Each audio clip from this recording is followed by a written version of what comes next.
ఎందుకంటే నిరుద్యోగుల సోదరులందరూ కూడా మాట్లాడుతూ అన్న పట్టించుకుంటలేరు అని అంటారు. చాలా స్పష్టంగా చెప్తున్నా, నిజంగా ప్రభుత్వము పట్టించుకోకపోతే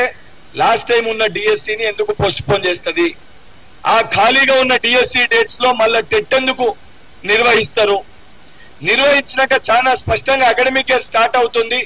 ఏదైతే ఖాళీగా ఉన్న టీచర్స్ ని గత 10 ఏళ్లుగా ప్రమోషన్స్ ట్రాన్స్ఫర్స్ కాకపోతే ఆ చిక్కుముడ్లను కూడా తీసి, ఏదైతే ఖాళీలు వచ్చినాక ఇమీడియట్ గా టీచర్స్ ని రిక్రూట్ చేసి,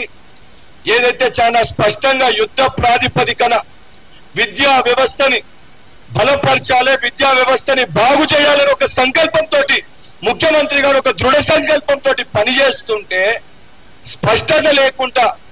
బీఆర్ఎస్ పార్టీ నాయకులు ఏదైతే మీ గత 10 ఏళ్ల పరిపాలనలో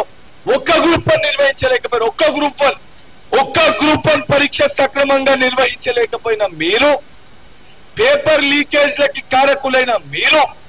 intermediate paper leakage 10th paper leakage కి మొదలు పెడితే గ్రూప్ 1 పేపర్ వరకు అమ్ముకున్న మీరు ఈ రోజు వచ్చి మీరు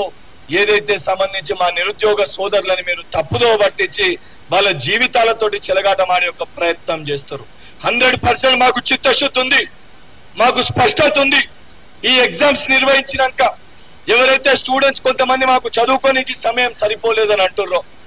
ఎవరైతే విద్యార్థులు ఏదైతే సంబంధించి ఇంకొద్దిగా సమయం మాకు కావాలి చదువుకోనికి అని అంటుర్రో, 100% ఆ స్టూడెంట్స్ అందరు కూడా మరొక డిఎస్సిని నిర్వహించి 100% ఏదైతే ఖాళీగా ఉన్న డిఎస్సి పరిధి ఇంకా ఖాళీగా ఉన్న టీచర్ పోస్టులు ఏవైతున్నాయో ఆ ఖాళీల్ని కూడా జాబ్ క్యాలెండర్ లో ఏదైతే అసెంబ్లీ సాక్షిగా మా ముఖ్యమంత్రి గారు చెప్పిన విధంగా అసెంబ్లీ సాక్షిగా అందరి సమక్షంలో, అన్ని పార్టీల సమక్షంలో 80,000 పుస్తకాలు చదివినని చెప్పి ఏదైతే సంబంధించి ప్రతిపక్ష పార్టీ నాయకుని సలహా సూచనలు తీసుకొని వారి సలహా సూచనలు తీసుకుంటూ చాలా స్పష్టంగా ప్రజలకి యువకులకి ఉపయోగపడే విధంగా సంపూర్ణ స్పష్టత ఇచ్చే విధంగా ఏ ఒక్క నిరుద్యోగ సోదరుడు అధైర్యపడకుండా